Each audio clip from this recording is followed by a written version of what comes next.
ამერიკის კონგრესში არსებობს მხარდაჭერა ივანიშვილისთვის სანქციების გამკაცრებისა და მათი გაფართოების მიმართულებით, მათ შორის სხვა ოფიციალურ პირებზეც. ამის შესახებ სახელმწიფო მდივნის ყოფილმა თანაშემწემ დევიდ კრამერმა TV პირველთან ინტერვიუში ისაუბრა. კრამერი ვარაუდობს, რომ მოქმედი ხელისუფლების პირობებში ამერიკასთან სტრატეგიული პარტნიორობის აღდგენის რესურსი არ არსებობს.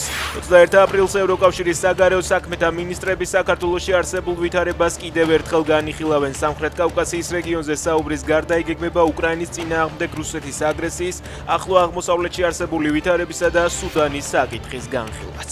როგორ დასრულდება ამერიკა-ირანის პირველი სამშვიდობო მოლაპარაკება, ტრამპის მხრიდან მკაფიო მითითებები გაცემულია, მხარეები უკვე ისლამაბადში არიან. ვაშინგტონის დელეგაციას ვიცე-პრეზიდენტი ჯეი-დი ვენსი ხელმძღვანელობს, ირანს კი საგარეო საქმეთა მინისტრი აბას არაღჩი წარმოადგენს. ვენსი ვარაუდობს, რომ შეხვედრა პოზიტიურად ჩაივლის, მაგრამ აღნიშნავს, რომ თუ ირანი მათ მოთხოვებას გადაწყვეტს, შტატები მიმღებლობას არ გამოიჩენს. შეთანხმებაზე ალაპარაკდა ისრაელის პრემიერ-მინისტრი ნეთანიაჰუ აცხადებს, რომ ისრაელს ლიბანთან ჰეზბოლას განიარაღებაზე პირდაპირი მოლაპარაკებების სურს.